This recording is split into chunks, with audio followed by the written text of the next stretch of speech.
EU has been turned into just the opposite of what it was in the beginning that gave it such support. In the beginning, in the 1950s, it was created by social democrats and by socialists and by people who wanted to make sure that Europe would never go to war within itself again. So it was largely the left created it. But since the 1980s, as financial issues and monetary union has risen to the fore, it's become more and more right-wing. Planning has been shifting out of the hands of government, out of the hands of elected officials, into the hands of bankers and the European Central Bank and the monetary union part. So what's really at issue is whether Europe is going to be run for the bankers and the financial sector or for the population at large.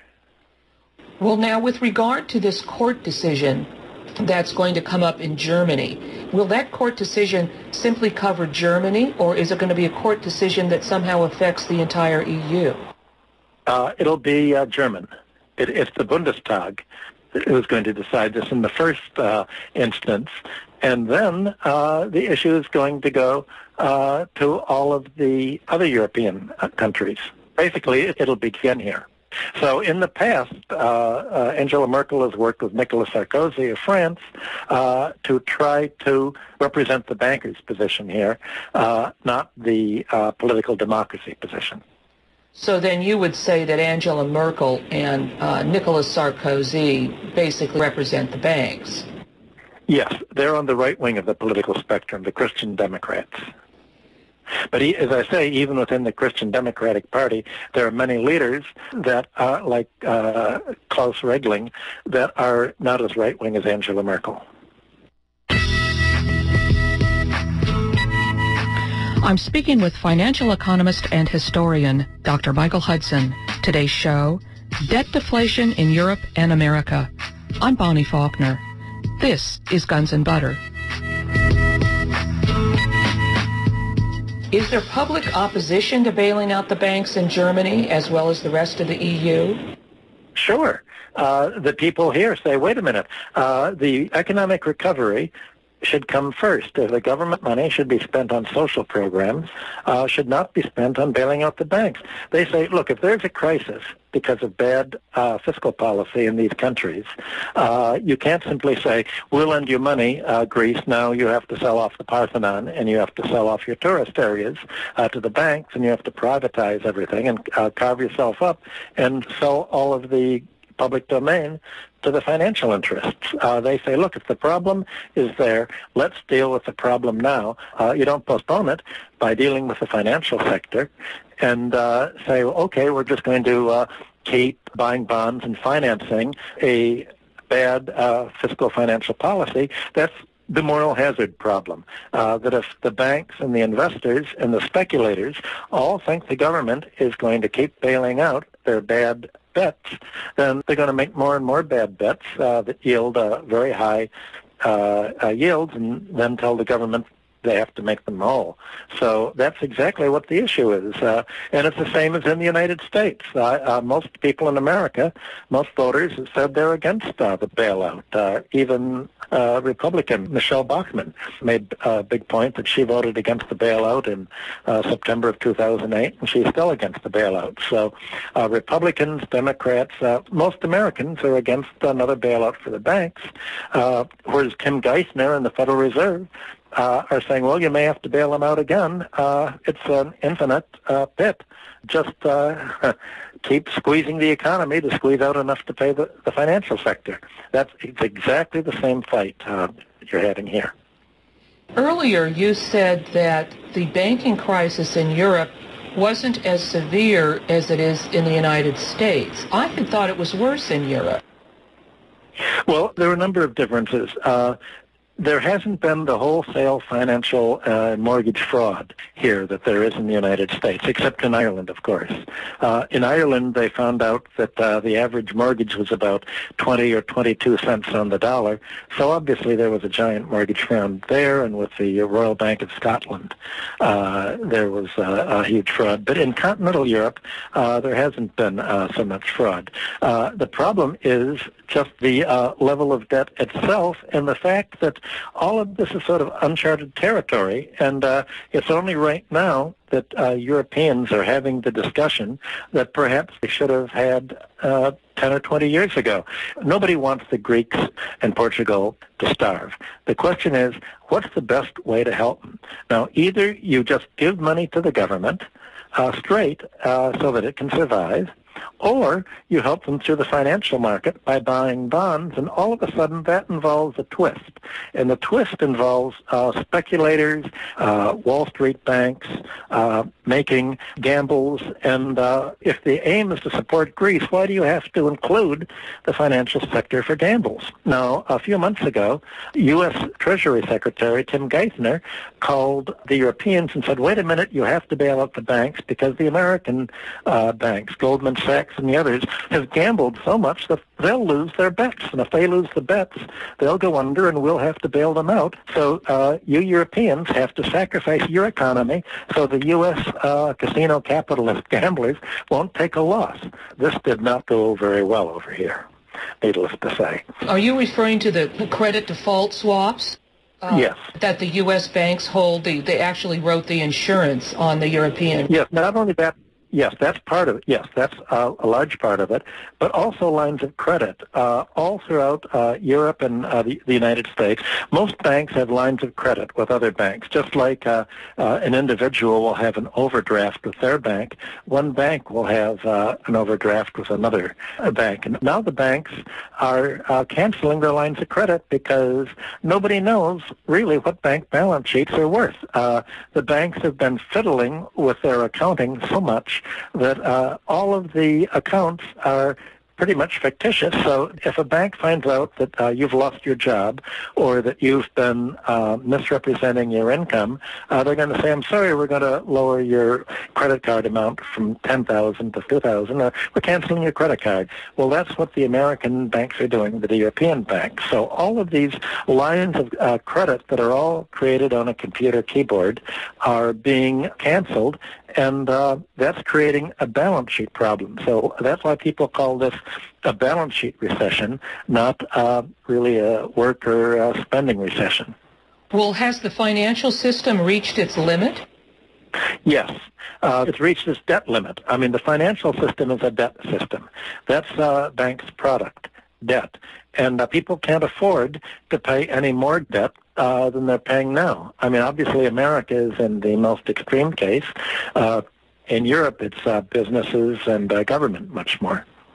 Well, is any financial investment safe?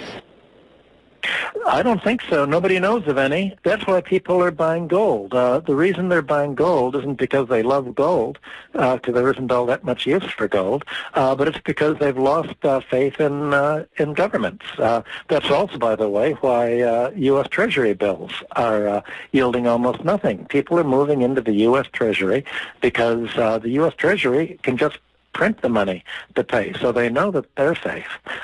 Everything is insecure now, and if you look at the markets, going up 400 points one day, down 400 points another, I mean, this wild zigzagging, this is a market for professionals, and if you don't have $1 billion in a computer working zap, zap, zap on trades, you don't have a chance against these computer-driven trades because there's no rational explanation related to the real economy as to why the stock market should careen so wildly 400 points a day, up and down, like they're doing today, down 200 points. Last year, 40% of corporate profits in the United States were made by the banking sector. The real economy is shrinking. Germany has a very high proportion of the real economy to GDP, but other countries have become post-industrialized service economies, and all of a sudden they find out that if you don't make things and you just think you can live forever by going to Las Vegas, well, at some point the money runs out.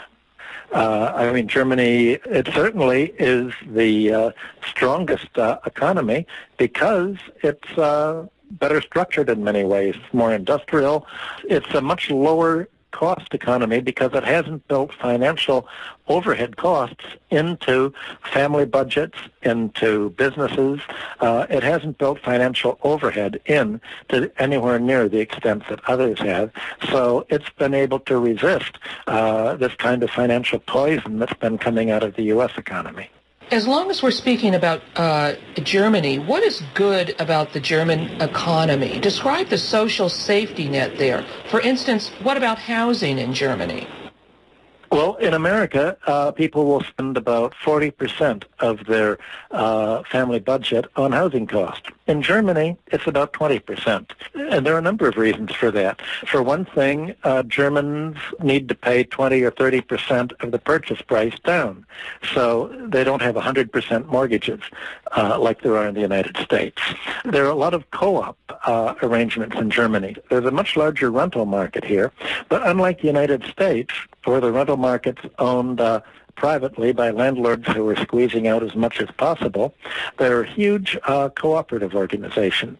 And someone, let's say you go to Hamburg or Frankfurt, you'll join a co-op organization, and it may be, let's say, $1,000 or $3,000. And these co-ops will be sort of like a savings fund, and they will rent out their property at cost to members of their group. They're open joining, anyone can join.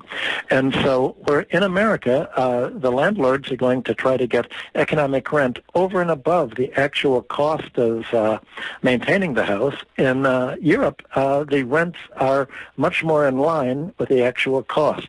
Well, that means that there's not that much motivation to buy a house.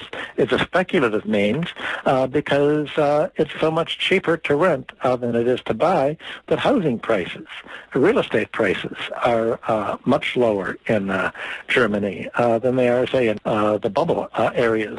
There has not been a financial bubble in Germany that has bid up prices as they have in the English-speaking or the neoliberalized countries.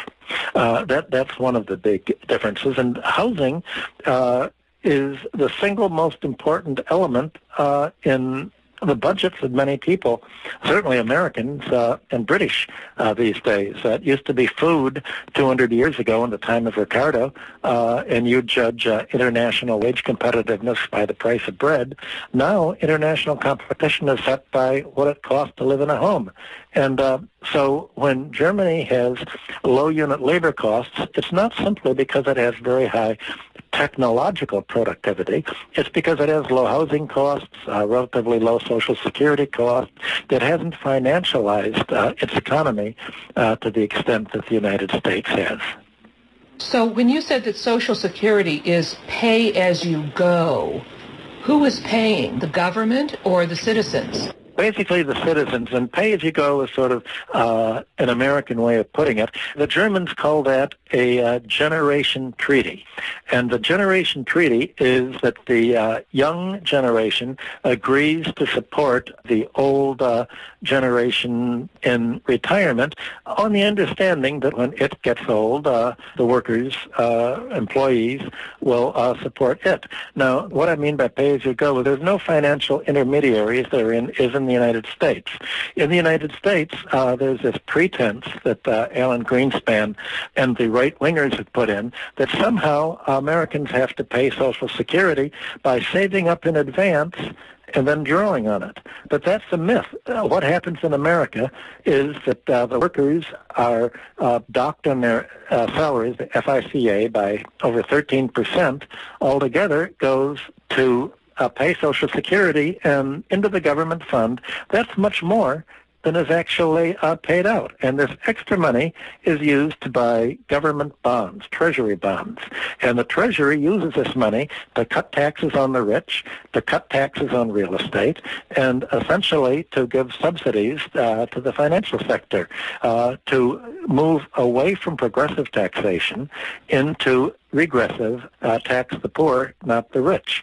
And ultimately, when it comes time for Social Security to begin selling off all of these Treasury bills that it's been buying for the last 80 years or so, then selling the Treasury bills out of a Social Security fund economically is exactly the same thing as a government issuing fresh Treasury bills and running into debt. So the whole idea of pre-saving for Social Security is just as absurd as it would be to pre-save for a war. What if we said, well, maybe there's going to be World War III.